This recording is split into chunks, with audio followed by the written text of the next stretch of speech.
हजरात टामिसन लिखता है कि एक अजीब दर्दनाक मंजर था।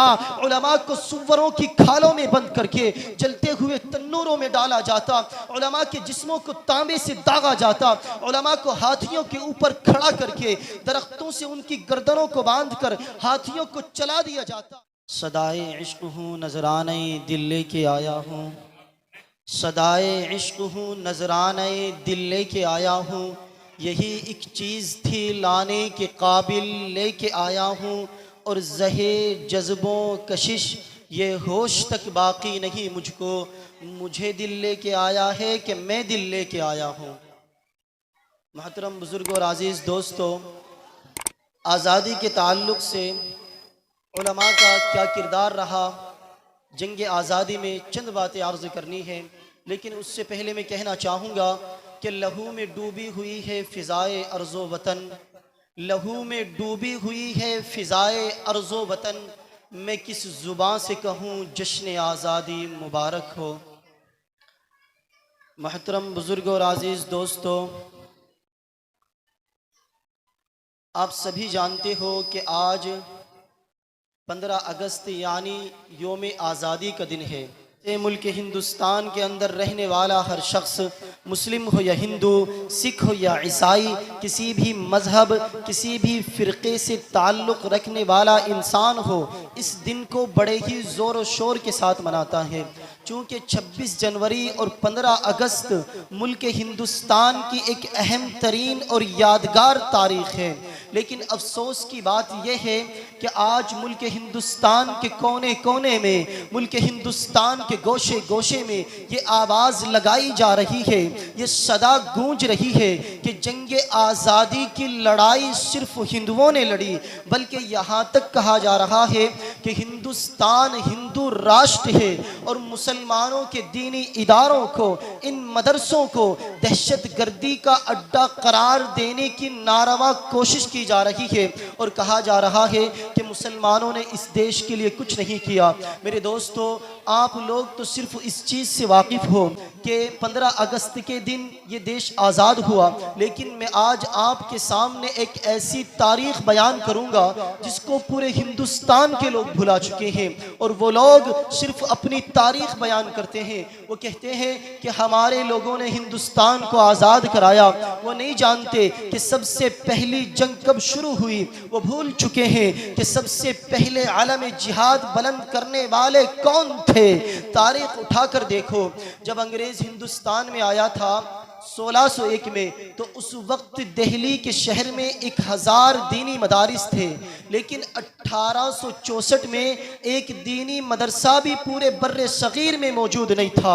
और फिर तारीख़ ने यह भी देखा कि अंग्रेज़ ने शाह वलीउल्लाह मुहद्दिस देहलवी का मदरसा रहीमिया, जो दिल्ली का एक बड़ा मरकज़ था, उसके ऊपर बिल्डोज़र फिरवा दिए, मस्जिद शहीद करा दी, मुसलमानों को तबाह व बर्बाद कर दिया, उलमा का कत्लेआम किया। मिस्टर टॉमसन अपनी किताब में लिखता है कि 1857 से लेकर 1864 तक ये हिंदुस्तान की तारीख के बड़े अलमनाक साल थे। इन सालों में 14,000 उलमा को दिल्ली के चांदनी चौक से लेकर खैबर तक कोई दरख्त ऐसा नजर नहीं आता था जिस पर किसी उलमा की गर्दन न लटकी हुई हो। टॉमसन कहता है कि लाहौर की शाही जमा मस्जिद के सहन में फांसी का फंदा बनाकर 100 उलमा को एक एक दिन में फांसी दी। 80 उलमा को बोरियों में बंद करके दरियाए रावी में डाला जाता और फिर ऊपर से उनको गोलियों का निशाना बनाया जाता। और आज तुम कहते हो कि मुसलमानों ने इस देश के लिए क्या किया। हजरात, टॉमसन लिखता है कि एक अजीब दर्दनाक मंजर था। उलमा को सुवरों की खालों में बंद करके जलते हुए तन्नूरों में डाला जाता, उलमा के जिस्मों को तांबे से दागा जाता, उलमा को हाथियों के ऊपर खड़ा करके दरख्तों से उनकी गर्दनों को बांधकर हाथियों को चला दिया जाता। वो टॉमसन कहता है कि मैं दिल्ली में अपने खेमे में गया तो क्या देखता हूँ कि मेरे सामने 40 उलमा के कपड़े उतारे गए और फिर उन 40 उलमा को आग के अंगारों पर लिटाया गया। और फिर जालिम अंग्रेज ने कहा कि मौलवियों, एक दफ़ा कह दो कि हम 1857 की जंग आज़ादी में शरीक नहीं थे तुम्हें अभी छोड़ देंगे, वरना अगर तुम नहीं माने तो इन्हीं 40 मौलवियों की तरह तुम्हारे भी कपड़े उतार कर तुम्हें भी आग के अंगारों में जलाया जाएगा। हजरात, टॉमसन कहता है कि मुझे पैदा करने वाले की कसम, पहले 40 उलमा भी आग पर पक गए और दूसरे 40 उलमा ने भी आग पर पकना बर्दाश्त किया, लेकिन जालिम अंग्रेज के सामने सर झुकाना गवारा न किया। मेरे दोस्तों, ये इतना मजबूत ईमान कहाँ से आया था, ये ताकत कहाँ से आई थी, ये इल्म कहाँ से हासिल हुआ था? उस मदरसे से, उस मरकज़ से जो शाह अब्दुल अजीज़ मुहद्दिस देहलवी का मरकज़ था, लेकिन जालिम अंग्रेज़ ने उस मदरसे को भी शहीद कर दिया। मेरे दोस्तों, मैं इस मुख्तसर वक्त में किस तरह बयान करूं कि उलमा ने इस देश के लिए कितनी कुर्बानियाँ दी है, कितना खून बहाया है। एक जज कहता है कि मुझे मेरी बीवी ने कहा मुझे कोई मंजर दिखाओ, तो वो बेईमान जाहिल बेवकूफ़ इंसान अपनी बीवी को मंजर दिखाने ले गया। तो डॉक्टर वलीम मेवर कहता है कि वो अपनी बीवी को लेकर एक उक़ूबत खाने में गया। उसके बाद एक तोप लाई गई और उस तोप के साथ उस दौर के एक बहुत बड़े जय्यद आलिम को लाया गया जिनकी सफ़ेद दाढ़ी थी, और फिर उस जय्यद आलिम को उस तोप के मुंह के ऊपर बांधा गया और फिर अंग्रेज़ ने उस तोप का बटन दबा दिया। वो जज कहता है कि मैं हैरान रह गया कि इधर बटन दबाने की देर थी और उधर उस जय्यद आलिम का रेज़ा रेज़ा पूरी फ़िज़ा में बिखर गया, फ़िज़ाए आसमान खून से रंगी हो गई, लेकिन जालिम अंग्रेज को तरस नहीं आया। किसी कहने वाले ने कहा कि ये अर्ज़ तमन्ना से बेजार की दुनिया और सख्तियाँ, दुश्वारियाँ, पाबंदियाँ, मजबूरियाँ, याद अय्याम जफ़ा, भुलाएं तो भुलाएं किस तरह, दिल फिरंगी से लगाएं तो लगाएं किस तरह। मेरे दोस्तों, इतना खून बहाने के बाद और इतनी गर्दनें कटाने के बाद हमारा देश 1947 में आज़ाद हुआ और वो 15 अगस्त का दिन था, और फिर हमारे हिंदुस्तान के अंदर 1950 में कानून लागू हुए और वो 26 जनवरी का दिन था। और आज इन्हीं कानूनों की धज्जियाँ उड़ाई जा रही है। आज मुसलमानों को दहशतगर्द कहा जाता है, आज मुसलमानों को गद्दार कहा जाता है, जबकि हमने इस देश के लिए जो कुर्बानियाँ दी है वो ऐसी कुर्बानी कोई पेश नहीं कर सकता जो हमारे उलमा ने इस देश के लिए खून बहाया है। और आज ये सरफिरे लोग हमें दुश्मन जां कहते हैं, आज ये सरफिरे लोग हमें दुश्मन जां कहते हैं, हम जो इस मुल्क की मिट्टी को भी माँ कहते हैं, और तुझको ये खाके वतन मेरे तयम्मुम की कसम तू बता दे इन्हें जो सजदों के निशा कहते हैं। हमारी बेबसी देखो, उन्हें हमदर्द कहते हैं, जो उर्दू बोलने वालों को दहशतगर्द कहते हैं। और मदीने तक में हमने मुल्क की खातिर दुआ मांगी, किसी से पूछ ले, इसी को वतन का दर्द कहते हैं। और अगर दंगाइयों पर तेरा कोई बस नहीं चलता तो फिर सुन ले हुकूमत, हम तुझे नामर्द कहते हैं। यहाँ न सूबा है, न यूपी है, न बिहार है, न बंगाल है, न प्रधानमंत्री है, न मुख्यमंत्री है। जो बैठा है अगरचे वो एक सिपाही हो, उसकी भी जिम्मेदारी है कि वह हक के लिए आवाज़ उठाए। जुल्म के साए में जुबां कौन खोलेगा, हम भी खामोश रहे तो कौन बोलेगा। मेरे दोस्तों, मैंने उलमा की कुर्बानियाँ जो पेश की, इसके बाद अब मैं अपने मुल्क के हालात बयान करने लगा हूँ। ज़रा तवज्जो से बात को सुने। आज मुसलमानों से कहा जाता है कि भारत माता की जय बोलो। क्या कहते हैं कि भारत माता की जय बोलो। अच्छा, चलो हम मान लेते हैं कि भारत माता की जय बोलना है। क्या बोलना है? भारत माता की जय बोलना है। तो सवाल पूछो इनसे कि भाई ये भारत माता है कौन, ये भारत माता है कौन? सुभाष चंद्र बोस ने भारत माँ किसको बताया, ये मैं आज आपको बताता हूँ। 1940 में 1940 में सुभाष चंद्र बोस निकले चंदा लेने, डोनेशन लेने, और लोगों से घर घर जाकर डोनेशन ले रहे थे कि हमें डोनेशन दीजिए, अंग्रेज़ों के ख़िलाफ़ हमें जंग करनी है। तो 1940 में एक मुसलमान यूसुफ मारफानी 1 करोड़ रुपया सुभाष चंद्र बोस को देते हैं, एक मुसलमान इंसान।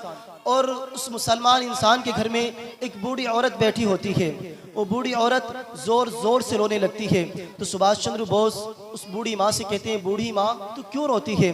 तो बूढ़ी माँ कहती है कि मैं नाबीना हूँ, अंधी हूँ, और मेरे पास 1 करोड़ रुपये भी नहीं है। काश आज मेरे पास 1 करोड़ रुपये होते तो मैं भी आज आपको 1 करोड़ रुपये देती। तो सुभाष चंद्र बोस उस बूढ़ी माँ से कहते हैं, ए माँ, तू नाबीना है, अंधी है और तेरे पास 1 करोड़ रुपये भी नहीं है, मगर तेरे पास एक नौजवान बेटा है शाहनवाज खान, वो तू मुझे दे दे, वो मेरी फौज में दाखिल होगा। और फिर वो शाहनवाज खान कैप्टन शाहनवाज खान बनते हैं नेताजी की फौज के। और जब कैप्टन शाहनवाज खान अंग्रेजों से लड़ते लड़ते शहीद हो जाते हैं, और ये वही शाहनवाज खान है जिन्होंने लाल किले पर सबसे पहले झंडा फहराया था। ये भी आपको याद होना चाहिए कि लाल किले पर झंडा फहराने वाला एक मुसलमान है जिसका नाम शाहनवाज खान है। तो मैं बता रहा था कि जब शाहनवाज खान अंग्रेजों से लड़ते लड़ते शहीद हो जाते हैं तो नेताजी उस बूढ़ी माँ को पूरी फौज के सामने खड़ा करते हैं। शाहनवाज खान की माँ को पूरी फौज के सामने खड़ा करते हैं और खड़ा करके कहते हैं कि ए हिंदुस्तान की फौज, तुम में से जिसने भी भारत माँ को नहीं देखा, इस बूढ़ी माँ को देख लो, ये है भारत माँ। आज तुम मुसलमानों से कहते हो भारत माता की जय बोलो, जय श्री राम बोलो, जय श्री राम के नाम पे लोगों को डरा रहे हो, राम का नाम बदनाम कर रहे हो, तुम राम के नाम पे लोगों को डरा रहे हो। ये हिंदुस्तान है, एक आज़ाद देश है, और तुम मुसलमानों को अपना गुलाम बनाना चाहते हो। बल्कि होना तो ये चाहिए था कि अगर तुम राम प्रेमी होते तो राम का नाम सुनकर बच्चे बच्चे के चेहरे पर मुस्कान आ जानी चाहिए थी। मेरे दोस्तों, गीता का एक वर्ड है कि पूरी दुनिया एक फैमिली है। ये गीता कहती है, कितनी प्यारी बात है कि पूरी दुनिया एक फैमिली है। अगर गीता कहती है कि पूरी दुनिया एक फैमिली है, तो क्या हिंदू मुस्लिम एक परिवार नहीं है? हिंदुस्तान के मुसलमानों को छोड़ दीजिए आप, क्या पाकिस्तान के मुसलमान हमारे परिवार नहीं है? ये मैं नहीं कहता कि पाकिस्तान के मुसलमान हमारे परिवार है, ये तो गीता कहती है कि पाकिस्तान के मुसलमान हमारे परिवार है, हिंदुस्तान के मुसलमान हमारे परिवार है, बांग्लादेश के मुसलमान हमारे परिवार है, बल्कि पूरी दुनिया के लोग हमारे परिवार है, ये गीता कहती है। अब ये जो लोग मुसलमानों को मार रहे हैं, मुसलमानों से झगड़ा कर रहे हैं, फसाद कर रहे हैं हिंदुस्तान के अंदर, इन लोगों ने गीता पढ़ा नहीं है। आप इन लोगों से पूछिए कि the whole world is one family, पूरी दुनिया एक परिवार है, इसका क्या मतलब है? अब इसके 2 ही मतलब हो सकते हैं, या तो ये लोग गीता विरोधी है या गीता इन लोगों का विरोध है। जामिया मिल्लिया में पुलिस मासूम बच्चों पर गोलियां चलाती है। उत्तर प्रदेश में 20 से ज़्यादा लोग मारे जाते हैं। आसाम के अंदर 6 से ज़्यादा लोग मारे जाते हैं। मासूम बहन की इज्जत लूटकर उसको जला दिया जाता है। बिहार के अंदर पहले इस एक बूढ़े शख्स को पीटा जाता है, फिर उसको जिंदा जला दिया जाता है।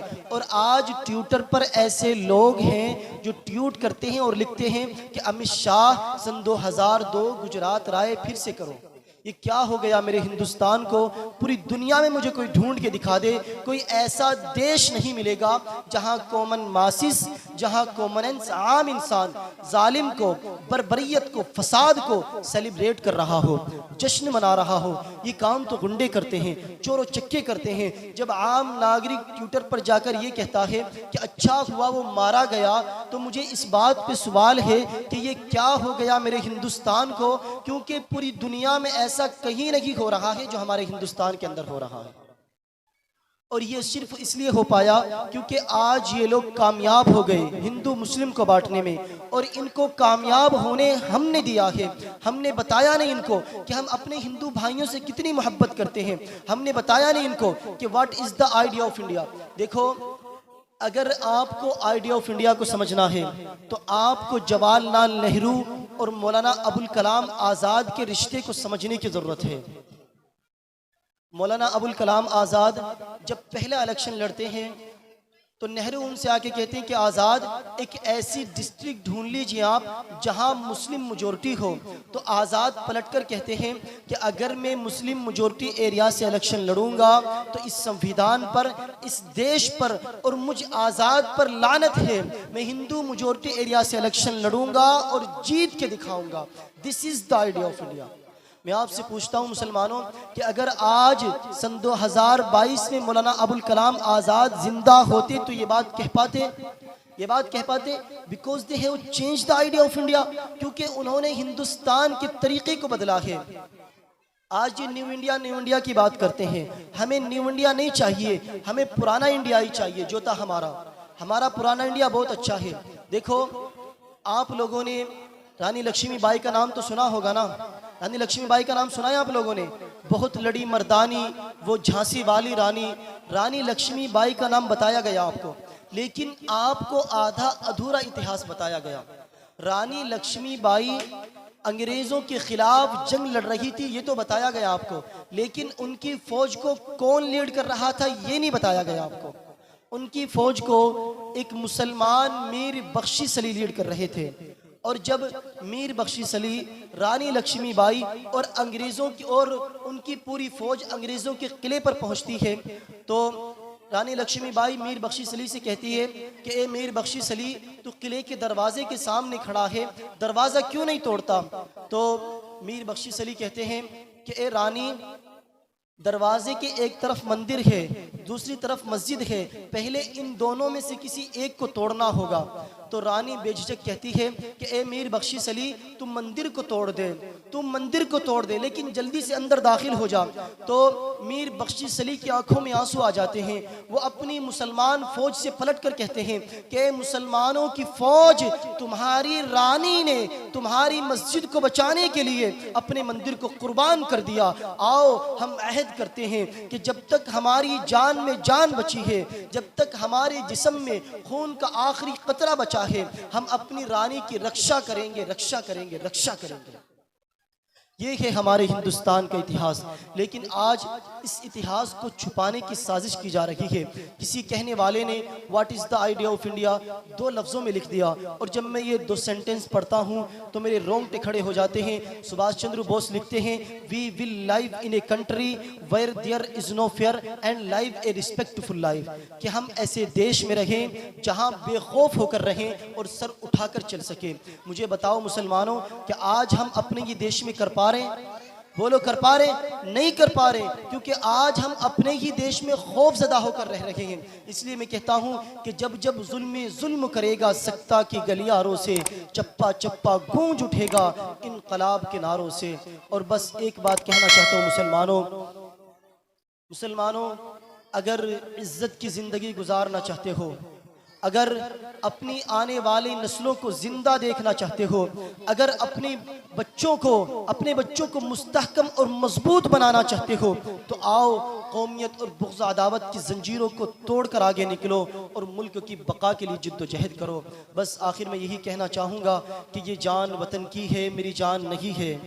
ये जान वतन की है, मेरी जान नहीं है। सर जाए वतन पर कोई एहसान नहीं है, और बात जब वतन की आए तो सब एक है हम लोग, फिर यहाँ कोई हिंदू या मुसलमान नहीं है। वमा अलैना इल्ला